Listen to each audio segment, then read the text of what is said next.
Good Tuesday morning, everybody, and happy 4th of July holiday. Hope you guys enjoy the day, stay safe, and consume some Volquest content while you're out at the barbecues and by the pool or on the lake or whatever the day may bring you. This podcast is brought to you by Exterior Home Solutions, as always, with the storms. There were a lot of storms over the weekend, some yesterday as well. You might have some updating to do on your home, some repairs, whatever the case may be. Exterior Home Solutions has got you covered for that. You can give them a call for a free estimate at 865-524-5888, 865-524-5888, or visit them online, exteriorhomesolutions.com. Like this video, subscribe to Volquest on the YouTube channel, and of course, join our family over on the General's Quarters. I am Eric Kane. We got Rob Lewis, Matt Ray, and Brent Hubbs. And today, guys, I thought it'd be fitting, since it's the 4th of July, since we're going to see fireworks on into the night, keeping the dogs up, and for those of us that, used to have to wake up from morning radio, keeping us up at night, I thought it'd be fun to discuss some fireworks from this past academic year for football, basketball, baseball, whatever the case may be. There was a lot to celebrate, and so you can kind of make it your own. It can be a single game performance. It can be a play. It can be, whatever the case is, but I'll kind of start this conversation, Brent, with Jalen Hyatt, 5 touchdowns against Alabama. We've talked about it ad nauseum, but when you think fireworks on the biggest stage against your biggest rival, biggest win of the season, the 5 touchdowns from Jalen Hyatt comes to mind. Well, no doubt. I mean, that's a performance that everybody's going to be talking about for a long time. That's a game. That whole game's a firework. I mean, that was the whole scene and everything about it. But for Jalen Hyatt to do what he did against the Nick Saban secondary and Tennessee to torch them the way that they did certainly falls into that category. I think about the kick, Rob, just because it was so ugly, and the game would have went into overtime, so it wasn't the kick that was the difference maker in terms of games over at that point or not. You would have played on, so who knows what would have happened in overtime. But the kick stands out. And for the Alabama fans, it's the drop by Jahmyr Gibbs that stands out at that point in time too. But, maybe for me of that game, no offense to Jalen Hyatt, but it's that last drive. It's the aggressiveness of Tennessee to play to win in regulation. That's probably the biggest firework for me when you talk about Alabama specifically. Yeah, no matter what you pick, it's got to be that game, no matter how you slice it up. Whether it's Jalen Hyatt or for me, Hubbard, instead of just the last drive, it would be that fourth quarter, just because, the strip sack touchdown for Alabama, it just felt like, well, there it is. It's been a great night for Tennessee, but it's coming crashing back to reality. But then, they get punched in the mouth like that, and they bounce back, which is not something this program had done for many, many, many years against that kind of competition. Yeah, no doubt about it. Of course, it snapped a streak of 15 or whatever it was, and Tennessee hadn't beaten its biggest rival in that long, and it was really the keynote win of a successful year for Josh Heupel, year 2. Of course, 10 wins in the regular season, got an Orange Bowl win. There was a whole lot of fireworks as soon as that Chase McGrath kick, that knuckleball went through the uprights, and of course the celebration ensued. Staying on that game, and this is a minor note, not a lot of people will think about it, but Matt, Darnell Wright's performance, again, this is offensive line play, but Darnell Wright's performance in that game against Will Anderson was incredible. He didn't have a sack. I don't think he had a tackle. He might have had one pressure. What he did in that game, and really going back to the LSU game against B.J. Ojulari, and Will Anderson, Darnell Wright was one of the unsung heroes in that game and that win over Alabama. Yeah, you can talk about fireworks and whatever. Well, Darnell Wright was lights out those 2 days. I mean, man, he made his money. It paid off come draft time. But what he did against Will Anderson, who I think is just a freakish talent that can do so many things, it's probably just really tapping into potential more as he heads into the NFL. I think what Darnell Wright did that night just gets overshadowed by the 5 touchdowns, the McGrath kick, the late drive. But Darnell Wright was so good that night, so good for Tennessee, all of last fall. And then to me, I think Brent touched on that last drive, the way that they played aggressive. You've gone to Jalen Hyatt all night when you needed the big play, but those last 2 plays, 13 seconds left there, you go to Ramel Keaton and Brew McCoy. And Ramel Keaton, arguably a candidate for catch of the year with the Florida in that Florida game, but Brew McCoy going up in traffic, hanging on to it through contact. That was such a huge kick to set up Chase McGrath, or a huge play to set up Chase McGrath for that kick. So I think at the end of the day, regardless of what you pick here, that game is the biggest moment for Tennessee athletics this past academic year. Well, and I think when you're talking about Darnell Wright, I think the appreciation for that is going to show up this season. And that's not to say that Tennessee is going to be, just horrible on the offensive line or anything like that, because I don't think they're going to be. But I think how much, though, that he played, how durable he was, how well he played, you're going to get reminded of that, I think, early in the year as Tennessee gets themselves settled on the outside at the offensive line. He was terrific all year long. He was great those 2 games, but Darnell was just fantastic and just played every snap. The durability was just crazy. My other candidate for play of the year, Eric, that doesn't get talked about is Hendon Hooker to Princeton Fant on 3rd down coming off the goal line. That's where I was going with the next one, because it leads into the catch of the year, arguably, that Matt's talking about. It was all that same drive. Well, and Florida had all the mo there. Billy Napier's calling timeout to get the ball back. They're going to go try to score. They're going after it. And I've watched that play a bunch, and that may be the best play Hendon Hooker made all year. And Hendon Hooker made a lot of really good plays, but to make that reaction that fast on an unblocked guy, square your shoulders and hit Princeton Fant, just a ridiculously good football play by a quarterback at that point in that moment. And if they don't get that play there, I'm not sure what happens in that Florida game. Would have been really interesting to see, because that one turned the tide big time. Yeah, it was huge. As you mentioned, that was 3rd and 10. You were backed up inside your own 20. You had a pressure coming right up from the middle, and Hooker just sidesteps it, evades it, throws right to the marker. Princeton Fant catches it, goes down, gets it by, a couple feet maybe. You go down, you have the Ramel Keaton catch, you continue to go down, and then you have the Brew McCoy touchdown. And that gave, you mentioned you don't know, without that play, how that game turns out. I mean, that gave Tennessee a lead right there going into the break. It was a drive that was like, it was a drive that just put them on the board right before halftime. It was huge. It was ginormous. But also, Rob, in that game, if you kind of want to go a more broader scale, Hendon Hooker made a whole lot of plays, but I mean, that was kind of his Heisman, coming out game, if you will. Like, hey, I'm here. I'm one of the best players in the country. Over 300 yards passing, over 100 yards rushing. You beat Florida at home. You sustain a comeback win. Or comeback from Florida. That was a huge Hendon Hooker game overall as well. Sure. Yeah, game day in town. I mean, you didn't have a 15-game losing streak, but you had a decade plus of pretty well documented futility against the Gators, and it had lost some games in just unbelievable mind-bending fashion. So even going into that 4th quarter, no Tennessee fan was taking anything for granted. I mean, they were holding on for dear life. And in hindsight, not nearly as big as Alabama, but if you don't get over that Florida hump, the Alabama game doesn't mean what it did. And this game was such a blowout. I think you can forget about this one play. We're talking about fireworks, but the fumble kickoff at LSU that Tennessee recovered. I mean, that Tennessee, I think, wins that game anyway, but I don't know if it's the route that it turned out to be that day. That was such a huge, injection of momentum early.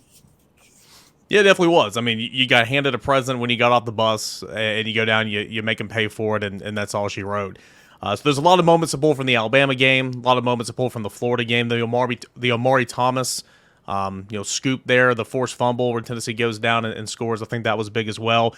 Let's flip the script, Matt. Let's go to defense. And there was a couple of plays defensively for Tennessee in that big win over Kentucky in October that stand out. But the one play that stands out to me, man, is that hit. You've got Will Levis and Kentucky driving. They're about to score.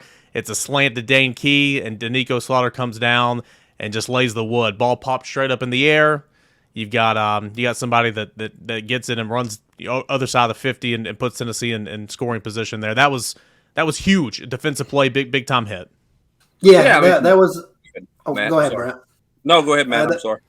That was a massive play. At that point in that game, I felt like Tennessee made some really big defensive stops there early against LSU to force them into bad situations. And, for me, I think you're right, Eric. I think that's probably the biggest defensive play, Danico Slaughter with Kentucky. But, man, when Tennessee had Alabama backed up, on their own goal line, Jeremy Banks comes through screaming at Bryce Young and then delivers the hit.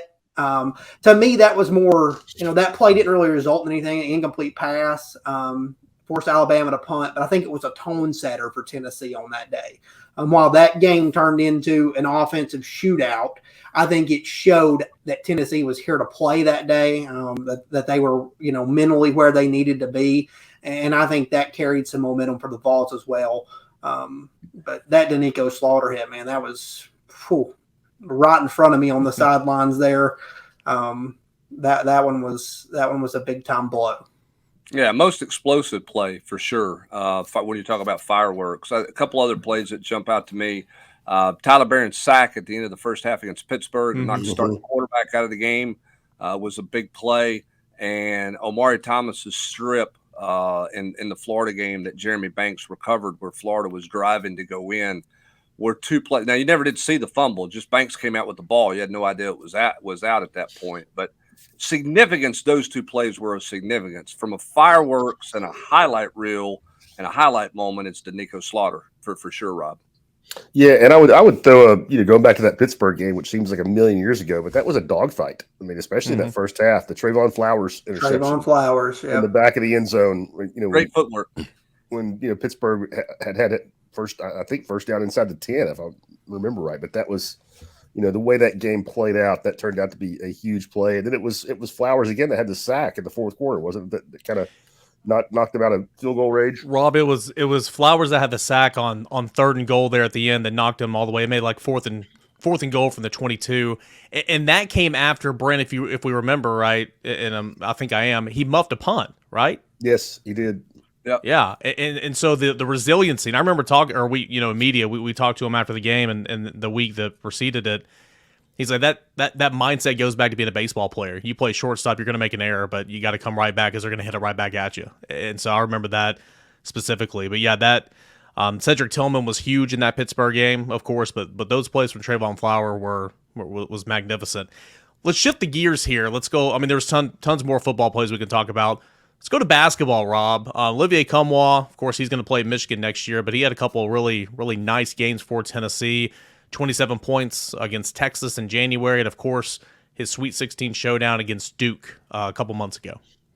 Yeah, just, and I'm not taking any shots at Olivier, but just, you have to talk about the inconsistency because, those were two games. The NCAA game against Duke was, a historic performance for this program.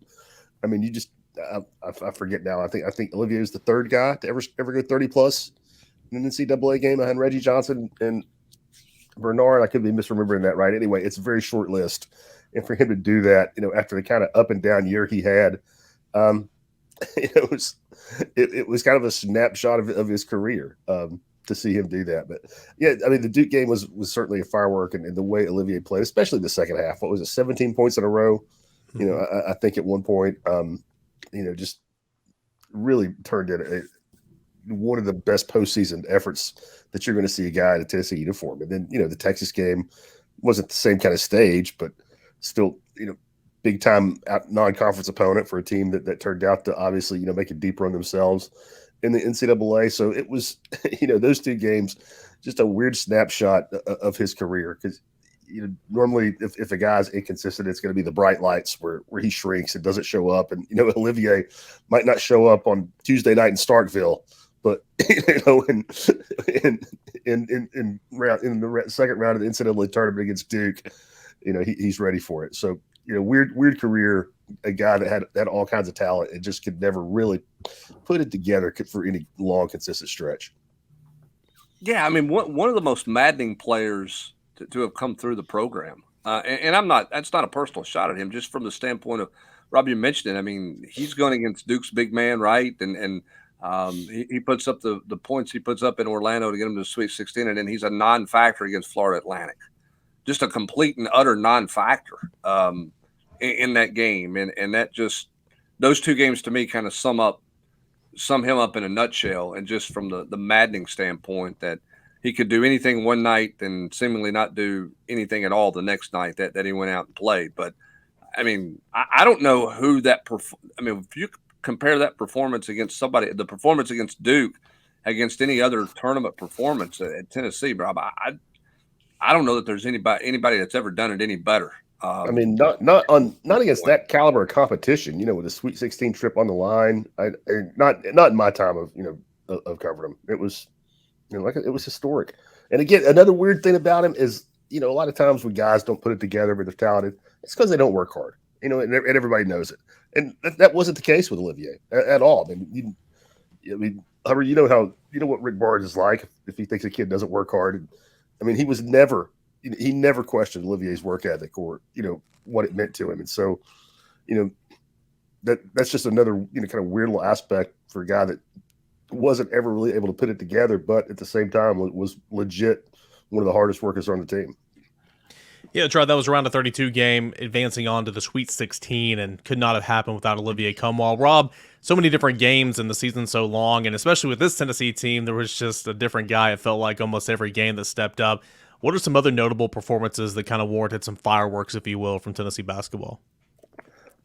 Oh, man. I mean, this is not an individual game performance, but seeing the way Santiago and Josiah both, but the way those two kids battled through everything, and neither one of them, ever complained, ever used it as an excuse, I thought that was admirable. The way that, they were up and down all year, really never really put it together, and they got hot, late and finished on a high note. Obviously, losing to Florida Atlantic in the Sweet 16 was not really, I wouldn't call that a high note, but just the way they were able to bounce back. They lose at home to Kentucky in ugly fashion in January. Fans are, griping and, thinking the world is over. Then they go on and, kind of get it back together again. They lose at home to Missouri in that, just crazy fashion, the way they lost to Vanderbilt on the road when, a lot of things went wrong. Julia didn't dunk it, and they just kept bouncing back. Finished with a Sweet 16 run. Again, disappointed the way it ended at Madison Square Garden, but I'll just remember the resiliency of this team. I mean, the way they had some of those ugly losses, at home to Missouri, that crazy win to Vandy, and just never let it beat them down. I'll go one and throw Zakai's performance at Mississippi State into the equation there. 40 minutes.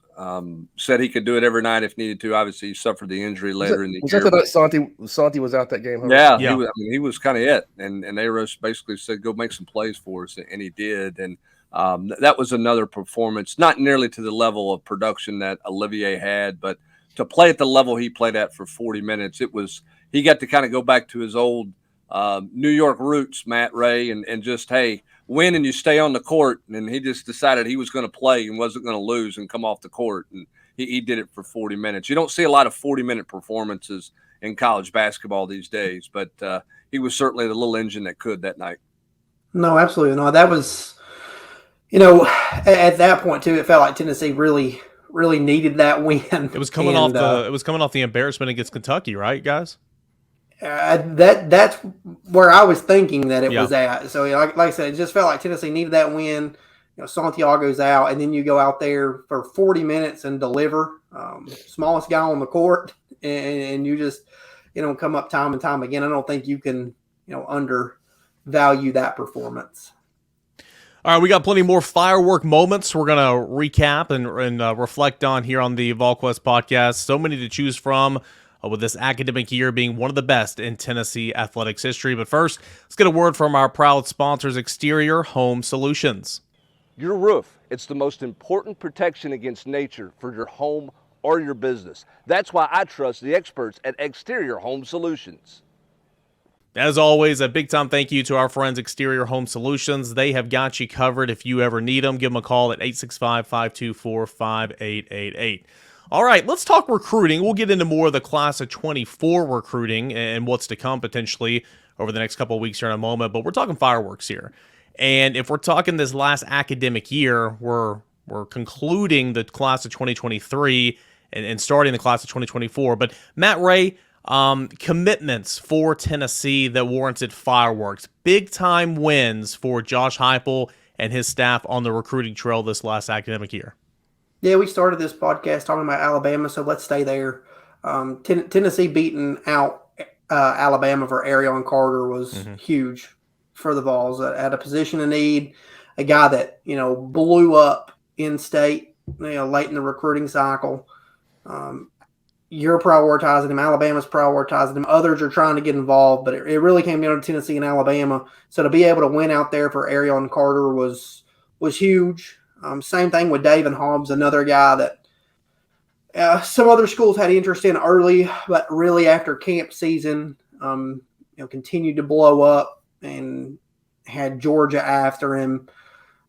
Alabama in the hunt there some, but that one really came down to Tennessee and Georgia in the end, and Tennessee and Rodney Garner won out for a really athletic, just starting to scratch the surface of his potential big man on the defensive line that I think can do a lot of things for Tennessee on the defensive front for years to come. So those two later in the 2023 recruiting cycle were big for the Vols. And this time around here, just kind of jumping off, Jake Merklinger was obviously big. When you get your quarterback that you want, you beat out North Carolina, you beat out Michigan State. Georgia was, kind of flirting around there at the time. So to beat those programs out and land Jake Merklinger after having already landed, Nico in the previous cycle, I think was huge for Tennessee. He's a guy that's helped lay some of the foundation here in this class. He's attracted the attention of some of these really highly sought after receivers that Tennessee are after right now. So Jake Merklinger is a big time recruiting win for Tennessee in the 2024 class. And a guy, I think we've touched on him a little bit, but a guy that I think you'll see continue to blow up. So some fireworks, so to speak, potentially in the future is Gage Ginther. I think when he committed, I think it was Tennessee landed 3-star offensive lineman Gage Ginther. But I think as that one continues to unfold, I think that's a guy that's going to climb in the rankings potentially, and that's going to play some really meaningful football on Rocky Top in the future.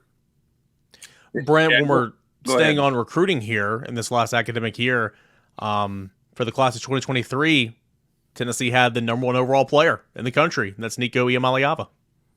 Yeah, when you talk about fireworks, to me, the fireworks of that recruiting class is the fact that they were all here in January, basically to go through spring practice. And that's kind of a shift in how everything is changed from that standpoint. Nico was obviously committed before the academic year started, if you're going to July to July.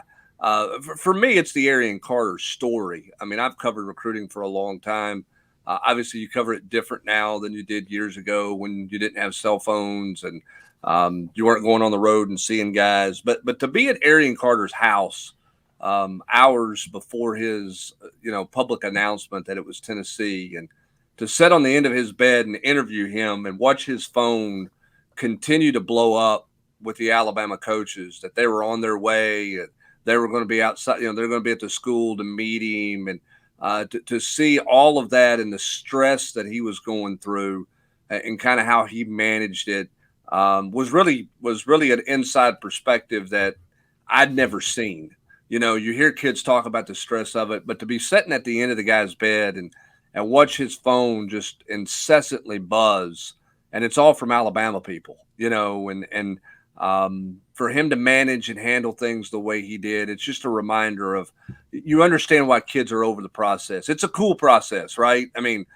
No kid should tell you that they're not blessed and that they didn't, that the process, they wouldn't trade it for anybody who's not going through the process. But it's a reminder to how challenging the process can be, and just how relentless it can be all the way up to the absolute finish. He committed and basically got in the car the next day and came to Knoxville for practice. Just a unique recruiting story. That was a huge firework for Tennessee to close out that class. And to think he could be playing running back in Memphis right now. This time last year, that's what he was going to do, right? Well, that's recruiting. He's an exception. Most guys are known early, but Rob, every time you think everybody should sign early and you've evaluated somebody 2 years out, who everybody is, there's an Arian Carter that shows up. There's a Zakai Ziegler that reclassifies and bounces out of nowhere seemingly, and a Wonka and these guys, that are just late finds, which are not supposed to happen. But to Tennessee's credit, they kept digging in the state of Tennessee, took a look at a running back committed to Memphis, and found themselves a 5-star linebacker who has a real chance to help Tennessee this fall. Yeah, they are definitely exceptions in this day and age, and I think you see it more in basketball, or at least like guys like Zakai. I mean, it wasn't like, Tennessee wasn't beating out UConn and Syracuse for Zakai or Tobey, whereas Tennessee was beating out the heavy hitters for Arion. I mean, I guess I think you see some kids more kids in basketball that coaches just kind of find that have slipped between the cracks, and as opposed to in football where it's pretty rare where it's just going to be Tennessee that thinks this guy is a player, or it's just going to be Alabama who thinks this guy is a player. That's why I don't think we're going to see a lot of Arion Carters going forward that you just don't really even know about until August, and then all of a sudden it's a absolute SEC dogfight in his senior year. I mean, I think those are going to be pretty uncommon. Yeah, I agree. They're going to be uncommon. But the reminder, Matt, is you never stop, right? You never stop the evaluation process because, Hobbs is another example of that, right? I mean, he camped the year before, and a lot of people liked him because he was really athletic and really quick, but he was a basketball guy. He was a little bit lean. Was he ever going to really commit to football? There's going to be some exceptions, not many, but the lesson to everybody in the back recruiting office is don't stop evaluating. Yeah, I mean, the thing for David Hobbs is just he was playing tight end at one point. Like there was some talk that could he potentially be a tight end because he was so lean. And then from junior to senior year, he took it really serious in the weight room and got right nutritionally some, ballooned up, and now he's going to be at some point. You have to think he's going to be a contributor here at Tennessee. Matt, you think about the commitment to your body too, though. I mean, you talked about ballooned up a little bit, got in the weight room between junior and senior season. But when me and AP and Grant went and shot his commitment video there before the South Carolina weekend, man, he was in basketball season and he was super lean. And now he's gotten to campus and he's back into football and he's put on that weight again. He's getting bigger. So I just think it's really, really impressive how athletic he is and the determination that he has. As a high school prospect, take football seriously, still give everything you have for basketball, and then now obviously fully commit to football. We'll come back to football recruiting here in a moment and take a look at what's to come potentially over the next couple of days. As we wrap up this fireworks conversation, there's still plenty that we missed out on or we didn't mention. It's been a really good year for Tennessee. But with Tennessee baseball, something that comes to mind, and it's not necessarily a single performance, but kind of like what Rob was talking about for basketball. I mean, just the way you close. You were 5-10 in SEC play. That Vanderbilt series turned everything around. You finished winning 11 of your last 15 SEC games, 15 of your last 19 games in the regular season. You won on the road in postseason play. You went to Omaha. This team was good, and this team finally played like it and reached its potential, right? And if you want to talk individual performance, I'll leave Zane Denton to you, Prem, but understandably, he's in the transfer portal, and it is what it is, but you can't talk Tennessee in 2022 without talking about Chase Burns, what he did against Vanderbilt, what he did against Southern Miss, and, of course, what he did in this picture right here, if you're watching on YouTube, what he did against Stanford. College World Series. He was incredible. Records that have, that he stands beside Todd Helton's name in Tennessee record books. He's done things in the College World Series that hadn't been done since 1997. He was really phenomenal on the big stage for Tennessee. Tennessee doesn't win a game in Omaha without him. Tennessee doesn't get to Omaha without him. But he was just one of many pieces that made that team very special this past season, Brent. Yeah, there's no doubt. And he had a great postseason. Just like Maui, for as maddening as he was terrific in Omaha. I mean, he was Tennessee's most complete player in Omaha outside of Burns' performance on the mound against Stanford. But for the entire tournament, I mean, Maui was terrific. For me, it's the two ninth innings. It's the ninth inning against Vanderbilt when you're dead in the water and you go back-to-back home runs and you're in your Homer Park at home. And then what Zane Denton did down to his last strike at Clemson. I mean, your season's over. Yeah. I mean, basically, I mean, you know, it's not over, but you're got to in a win dog 3 fight. games essentially to Yeah. to climb out of that. Right. You're in a dog fight to try to get out of that region to get to a super regional. You're down to your last strike. And for him to send that ball, I mean, the highlights of that, you've got all the Clemson fans in the background with their cameras getting ready to film the last out, and it turns into a home run, you know, a 2-strike home run by Zane Denton. So those 2 ninth innings to me are what will always stand out about this baseball season, because the one at Vanderbilt turned the season around, and then the one against Clemson puts you in the driver's seat to give you a chance to get to that super regional and ultimately end up getting to Omaha. Hey, Rob, that is what we call a complete delete, rewrite, that type of game right there. Oh yeah, it's my all time. I mean, I could see that one be an all timer. You see, my all timer was probably the Juwan Jennings catch in Yep. Athens, with you know, and sort of, you know, this most recent Tennessee Alabama game was one that had some delete. Well, it's funny because like Control somebody, X. I forgot what a game was. Tennessee lost, and somebody, you know, just mad, and they're like, "Yeah, suspicious how Canner had that 4 takes up immediately after Tennessee's loss." Well, if you do your job correctly, it's there right after the final out. So in the 9th inning of that Clemson game, rewrite. In the 10th inning of that Clemson game, rewrite. And then obviously whenever Tennessee won at the end, I had to rewrite. So that game in particular, 3 rewrites for your boy. But hey, it was exciting and one of those games you'll never forget. Let's move on to recruiting. All right, so there's some Tennessee targets, Matt Ray, who's set to come out and make their announcements in the coming days, and obviously some announcements in the coming weeks. What can you tell us the latest kind of heading into this announcement watch for Ronan O'Connell, Daniel Calhoun, Marquez Easley? Tennessee not doing anything there with Marquez Easley. You know, shot their shot at Daniel Calhoun. He kept coming back to campus. He's going to end up somewhere else. To me, it's down to Texas and Georgia, and the home state Bulldogs have had a lot of momentum for a while. I'd be surprised to see him pick elsewhere. Ronan O'Connell, you know, he's been a difficult one to gauge, but you know, here heading into an announcement later today, it feels like Clemson has the momentum in that one. You know, Tennessee, I'm not really sure what more they could have done on that front with Ronan O'Connell. They were his first major Power 5 offer. You know, recruited him the whole way. Clemson offered him basically 2.5 months ago, but managed to get him back to campus for an official visit. And I think when it really comes down to it, if he picks the Tigers later today, he likes the opportunity that's there on the offensive line. He would be the first offensive lineman committed in their class for this cycle. So I think that makes it interesting. But, you know, Tennessee, you know, obviously had Ronan here last on his last official visit. It felt like they had some momentum coming out of that one, but he's just a guy that plays things pretty close to his vest. Didn't talk to anybody, didn't do any updates. You know, hasn't really talked to any of the recruits that were here with him, you know, since he left that weekend. So he's been hard to judge. But Clemson, you know, when they offered him, had him on campus for a junior day, offered him and made it a big enough impression to get him back, and they seem to be best positioned right now. What about another guy that's set to make an announcement coming up here very, very soon? That'd be offensive lineman William Satterwhite.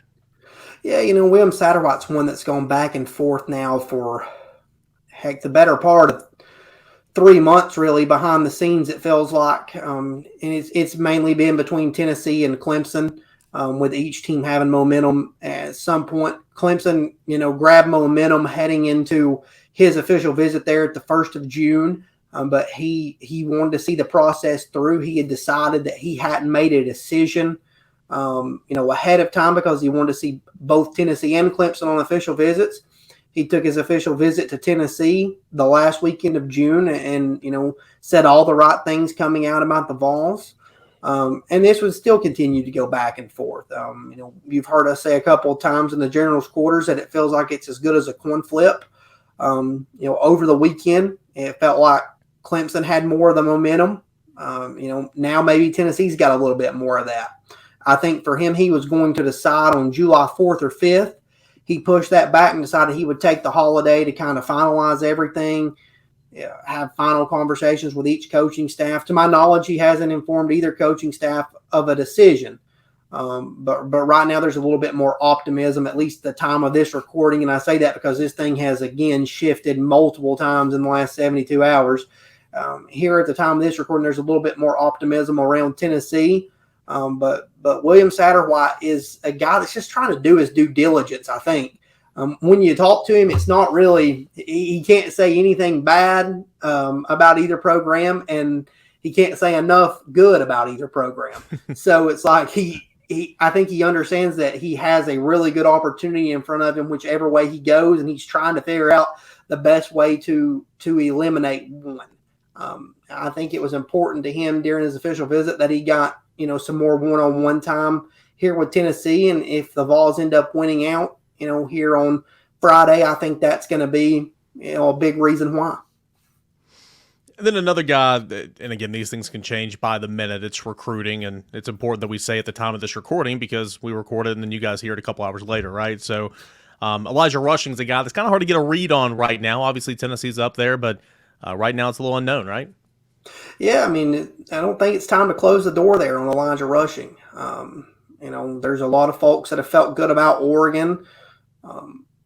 Arizona's, one that still feels optimistic to an extent about their chances for keeping the in-state kid home. But he came out here, and as we alluded to, a couple of days before that visit started, maybe on Wednesday of that week, after we caught up with Elijah Rushing, it felt like the Vols were in that more so than, many thought. It still feels like that's the case. He had a really good time out here. His family had a really good time out here. He likes the scheme at Tennessee and what it offers him. So we'll see. He's one that's going to be pretty quiet going into this decision on July 6th.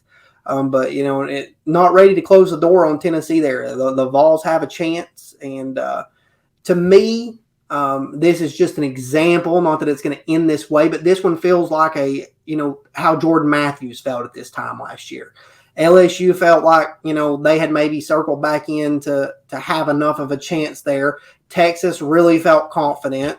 Tennessee was, cautiously optimistic. To me, that's where this, decision is with Elijah Rushing. I don't think anybody's going to know ahead of time. He hasn't told his staff, and I think that's the way it'll be going into this decision on July 6th whenever he announces. One of those where we have to record two different versions of a podcast, Brent Hubbs. won't be the first time. And listen, I mean, it used to be everybody talked about, how long did you have something recorded and done, or did you ever have one that never aired? Those are becoming a little more frequent, in terms of guys. They're not afraid to do. They trust you. They're not afraid to go ahead and knock something out. And that doesn't mean used to that meant it was a lock that you were getting, that Tennessee was getting that kid. But that's not necessarily the case there. And we don't have anything done with Elijah Rushing. And I'm not suggesting that we did, or that we do. I think that's Tennessee, Oregon. I know Arizona's hanging around there, but I think, Matt, you would agree. It feels like Oregon's the school everybody's been chasing. I think Tennessee certainly put a little fly in that ointment, if you will, with their visit, because I think that visit went better for the Rushing family than they probably anticipated it going when they came out here. Not that they thought it was a waste of time, but it felt like Oregon had a pretty good lead on him before he came to town, and after that visit, Tennessee did a really good job of closing that gap. We'll see if it's enough coming up later this week. And some other ones that, when you talk about, could be fireworks, if you will, in the coming weeks or whatever. Running back Braylon Russell, of course, you got Amari Jefferson, Mike Matthews. I mean, there's still a lot more potential to obviously add on to this recruiting class, but to really get kind of like a home run prospect into this class, Matt Ray. Yeah, I think here heading into the 1st of July, Tennessee's had some momentum with Braylon Russell. Haven't heard anything to suggest that that's still not the case. Yeah, you have to close out there, though, at the end of the day. He's going to announce on his birthday on July 14th, and Arkansas is not going to go away. The home state program that already had him committed once. But, I think Tennessee's done enough there at this point to be the team to beat heading into that July 14th decision. Now you have to hold on and survive the rest of the way. Amari Jefferson and Mike Matthews, both those guys are interesting to me. when do they do something? I continue to think for Mike Matthews, it's mid to late July. He's focused. Brent touched on this earlier. You talk about guys that, their phone's buzzing constantly. They're trying to balance all sorts of things. I think right now that might be Mike Matthews. He's a guy that he's wrapped up these official visits. All these programs want to know where he's at. He's just trying to finish summer school so he can graduate early in December and get to, enroll early at the school of his choosing. So I've talked to him, and he's focused on that. He's really, really deep into that right now. It's a dead week in Georgia. Next week when things open back up, there'll be a padded camp, so he'll be a full go for that. But when does he decide to do something? I think once things shift back next week towards that football type mindset, he's back around his team, I think he probably starts working towards a decision, and we'll see when he announces something. And then Amari Jefferson, I think he's interested. He's playing baseball, just taking this thing as it goes. It still feels like the more that you talk to folks that late July could be a realistic decision timeline. Does it get into August? Who knows? He hasn't been in an extreme hurry to get this done at this point. But, I continue to think that one, as we've said multiple times, if you talk to somebody on the Alabama side of things, they feel a little bit more optimistic about their chances. Whereas if you talk to somebody on the Tennessee side of things, they feel a little bit more optimistic about their chances.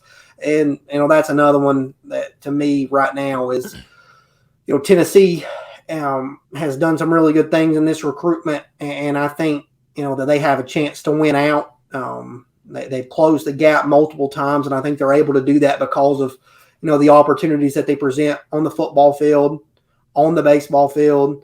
So we'll see what happens. I'm interested to see, Alabama folks think that Amari will be back to, Tuscaloosa in late July once things open up to meet with a baseball program. That wasn't something that he got to do during his official visit there. So, that'll be something worth monitoring. But again, I'm kind of in the camp right now. If he makes that trip, I also think he makes it back to Knoxville at some point during that short open week.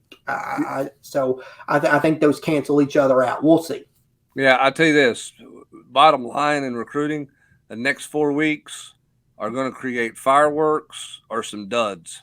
I mean, it is – Tennessee is in a bunch of – it feels like they're in a bunch of some coin flips, Matt. I mean, and that's not to say Tennessee's recruited bad. They're just in deep waters with some big high-profile schools. Feel like they've got some momentum with some guys, but they've had some. They've lost some. They've got some momentum back with various guys. The question is, how do they close this month? Because this month's going to tell a whole lot about what this class looks like. When they go to camp, they go to fall camp 4 weeks basically from today and get this thing cranked up. What that class looks like compared to now is going to be really, really fascinating. And the next 4 weeks are going to tell a whole bunch. Yeah, absolutely. Yep, and that same can be said for a couple targets in the baseball transfer portal as well. Tennessee's right in it for a couple of highly profile guys, and so your best coverage for all of Tennessee sports, Tennessee football recruiting, basketball, baseball, transfer portal, all that stuff, it is at Volquest.com. Appreciate you guys for being here. A fun discussion on some fireworks from this past academic year. It's been a good one as we celebrate the 4th of July here today. Go ahead and like this video so we can get in front of more Tennessee fans. Subscribe to the Volquest YouTube channel if you haven't already, and if you haven't joined our family over on the General's Quarters at Volquest.com, I encourage you to do so right now. No better place to find your Tennessee information than at Volquest.com. Big thank you, as always, to Exterior Home Solutions for making this coverage possible. For a free estimate, give them a call today at 865-524-5888 or visit them online at exteriorhomesolutions.com. For Rob Lewis, Brent Hubbs, Matt Ray, I'm Eric Kane. Happy 4th of July, everybody, and don't forget, if you're in the situation, put it in reverse, Terry. Have a good Tuesday, everybody.